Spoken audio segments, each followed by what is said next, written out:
Assalamualaikum warahmatullahi wabarakatuh. Saya Safira Arzani Sugiharto Putri dengan NIM 192231050. Pada kesempatan kali ini, saya akan mempresentasikan jurnal review mengenai penggunaan metode visual Comstock pada penelitian plate twist di rumah sakit. Berikutnya merupakan latar belakang di mana sisa makanan pasien merupakan salah satu indikator pelayanan gizi rumah sakit, di mana sisa makanan yang tinggi dapat berdampak pada kebutuhan gizi pasien yang tidak adekuat, penurunan sistem kekebalan tubuh dan waktu perawatan yang lebih lama, serta pemborosan biaya yang kemudian dapat berdampak terhadap anggaran rumah sakit. Berikutnya merupakan metode visual Comstock, di mana metode visual Comstock merupakan metode kuantitatif yang digunakan dalam survei konsumsi pangan, di mana metode ini dapat mengestimasi sisa makanan pasien dengan tidak membutuhkan alat yang banyak dan rumit, waktu yang relatif singkat, hemat biaya, dan juga dapat mengetahui sisa makanan menurut jenisnya sehingga relevan untuk evaluasi pelayanan gizi di rumah sakit. Berikutnya merupakan identitas jurnal yang digunakan, di mana penelitian pada jurnal tersebut bertujuan untuk mengetahui persentase sisa makanan pada pasien yang mendapatkan diet dengan modifikasi tekstur atau Texture Modified Diet atau TMD di Rumah Sakit Universitas Kebangsaan Malaysia menggunakan metode food waging dan visual Comstock dengan digital photograph yang kemudian mengidentifikasi faktor-faktor yang berkontribusi terhadap sisa makanan pasien yang mendapatkan diet dengan modifikasi tekstur di Rumah Sakit Universitas Kebangsaan Malaysia. Berikutnya merupakan instrumen penelitian di mana instrumen penelitian untuk mengukur sisa makanan pasien yaitu timbangan makanan digital, from visual Comstock skala 6 poin, dan juga foto digital. Sedangkan instrumen penelitian untuk mengetahui faktor-faktor yang berkontribusi terhadap sisa makanan pasien yaitu kuesioner service quality versi bahasa Malaysia yang tervalidasi yang mengukur kualitas makanan dan juga pelayanan makanan yang dinilai menggunakan skala 1 hingga 5.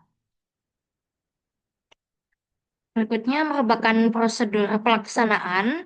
Yang pertama yaitu desain penelitian, di mana lokasi penelitian di Rumah Sakit Universitas Kebangsaan Malaysia dengan responden sebanyak 95 pasien berusia 18 tahun ke atas yang menerima diet dengan modifikasi tekstur dan waktu pengumpulan data yakni 14 Maret tahun 2019 hingga 4 Mei tahun 2019.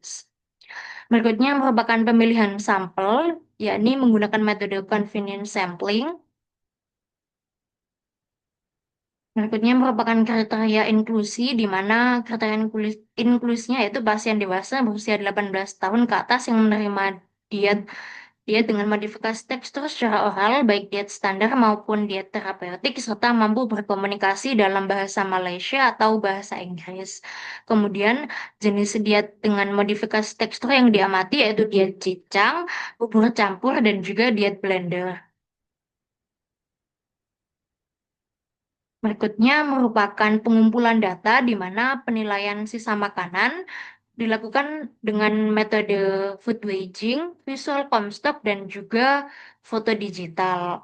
Kemudian faktor-faktor yang dianalisis karena dianggap berkontribusi terhadap sisa makanan yaitu nafsu makan, kebutuhan bantuan ketika makan, durasi konsumsi, dan asupan oral nutritional suplemen.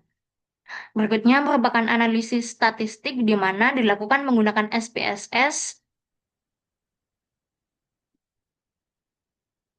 Berikutnya merupakan hasil dari penelitian di mana rata-rata sisa makanan pasien dengan texture modified diet melalui metode penimbangan yakni sebesar 47,5%. Sedangkan dengan metode visual Comstock yakni sebesar 47,6%, di mana komponen makanan yang paling banyak tersisa pada mince diet yaitu protein, sedangkan pada bubur campur atau mixed porridge yaitu karbohidrat. Berikutnya merupakan hasil penelitian di mana faktor-faktor yang mempengaruhi sisa makanan yakni lama konsumsi yang berhubungan positif dan juga berdasarkan analisis regresi linear berganda, hanya penampilan makanan dan variasi makanan yang secara independen berkaitan dengan sisa makanan. Berikutnya merupakan hasil uji validitas metode visual Comstock di mana ditemukan terdapat korelasi yang kuat dan tingkat kesepakatan yang tinggi antara metode penimbangan dengan visual Comstock berdasarkan analisis Bland-Hartman dan juga uji korelasi Spearman. Berikutnya merupakan kelebihan dari metode visual Comstock, yaitu yang pertama relatif cepat dan praktis, yang kedua tidak membutuhkan banyak alat yang kompleks, kemudian yang ketiga dapat mengidentifikasi sisa makanan berdasarkan jenis bahan makanan. Berikutnya merupakan kekurangan dan cara meminimalisir kekurangan metode visual Comstock, di mana untuk kekurangannya sendiri ya, itu yang pertama tidak terdapat potensi subjektivitas penilai, kurang akurat pada makanan homogen atau campuran, serta cenderung melebih-lebihkan atau mengurangi estimasi. Kemudian untuk cara meminimalisir kekurangan yaitu yang pertama pelatihan penilai dan juga standarisasi skala visual, kemudian yang kedua uji validitas dengan metode penimbangan, kemudian yang ketiga penggunaan dokumentasi foto makanan sebelum dan sesudah makan. Berikutnya merupakan kesimpulan, yakni metode visual Comstock memiliki korelasi yang kuat dan tingkat kesepakatan yang tinggi dengan metode penimbangan, sehingga kombinasi visual Comstock dan foto digital efektif untuk memantau sisa makanan pada pasien yang menerima diet dengan modifikasi tekstur di rumah sakit. Berikutnya merupakan daftar pustaka yang digunakan. Sekian presentasi dari saya. Mohon maaf bila ada kesalahan kata. Wassalamualaikum warahmatullahi wabarakatuh.